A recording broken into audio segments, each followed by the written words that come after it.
guys, welcome back to Young's RCs and stuff. So today we have the Tomofree T1. We're going to do a quick little review on it and see what it has and also what it comes with out of the box. So let's talk a little bit about this bike. So as far as for the motor, we're talking about a 1500 watt peak brushless hub motor, as well as a 20 amp lithium ion battery as well. And then as you can see, the bike, it does have multiple different suspensions here. You have 4 in the rear, you have 2 in the center, and you also have 2 in the fork here, so totaling around 8 forms of suspensions. Let's also take a look at the back seats here. So we do have one seat that's also going to be your primary seat, and as well as a secondary seat just for probably smaller riders, maybe for children and such. Keep in mind, this bike does not come with a derailleur, so it is a single speed normal pedal bike here. It does also come equipped with your pair of keys, twist throttle, dual front and rear disc brakes, and as well as a phone mount and also a USB. You have your lights, you also have your right and left turn signals here, and as well as your horn there as well. Like I mentioned before, this is going to be where your projector headlights are, and as well as you have your rear tail lights here with the blinker on, of course. This bike does come equipped with a lot of adjustable parts here. So as far as for the handlebar, it is completely adjustable. Right now it's sitting actually quite low. You can also adjust the rear seats, which is also adjusted at its bare minimum, but you can, of course, you can always go ahead and adjust that to your comfortable height. This bike does also come completely foldable as well. So you simply just go ahead and open this lock up right here. This bike will fold on its side, and as well as the same thing right here. You go ahead and unfold by simply just removing this part right here or loosening this part here, and it also folds down, so you can simply go ahead and put it into your vehicle somewhere. I'll go ahead and put a picture up on the top of the screen here. Look at the tires here as well. So the front and rear are both 16 inches. It's also 76 by 305s with a max PSI of 35 PSI. With the size comparison of both bikes here, you can obviously tell this bike is a lot smaller. However, the trade-off is the fact that this bike is a lot lighter. Without the battery, you're looking at about 68 pounds. With the battery and everything included, you're looking at about 79 pounds. Let's go and take a look at the LCD display here.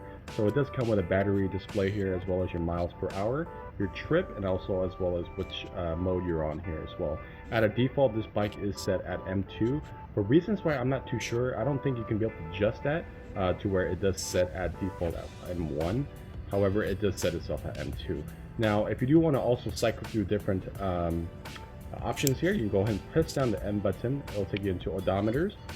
Your third option will be your battery voltage, and then your fourth option will go ahead and take you into your air codes here as well. Also, if you want to go ahead and cycle into a different mode level, you simply just press it once. It'll take you to M3.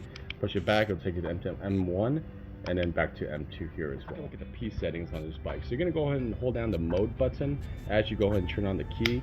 Keep holding, and you'll notice that it'll take you into the P settings. Now the P settings go from 0 all the way down to 9.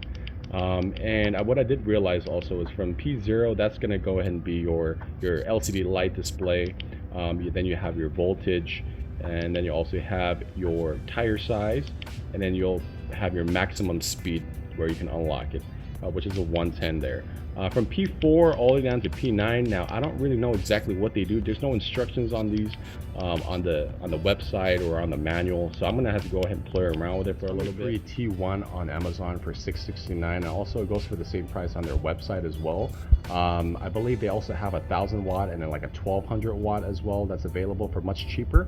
And then you can also find their the K1 model as well. And I believe that's also a lot cheaper with the slightly smaller 14-inch tires that go along. What about the cons of this bike? So once we got the bike, the pedal assist did seem to work. However, after a few rides, the pedal assist just completely stopped working. Also, the battery tray here as well was very, very loose. Every time we rode around with it, it'll keep moving around back and forth. So what we did was we went ahead and just removed the battery, and we realized the back brackets in the rear weren't aligned and weren't even connected at all. So what we did was we went ahead and just slid it back into alignment and locked it back up.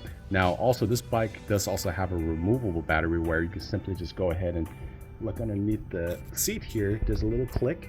Go ahead and unclick that, and then you'll unlock it with the key, and then simply just go ahead and pull out the battery. So just keep that in mind. If you do choose to buy this bike, just make sure to double check the battery because it does come loose sometimes. It does come about 90% assembled out of the box. All you really need to do is just put the rear seats in, and as well as the handlebar and probably the foot pegs. To kind of summarize this bike, I do believe you're getting your bang for your buck, right? So this bike does come with a lot of different features.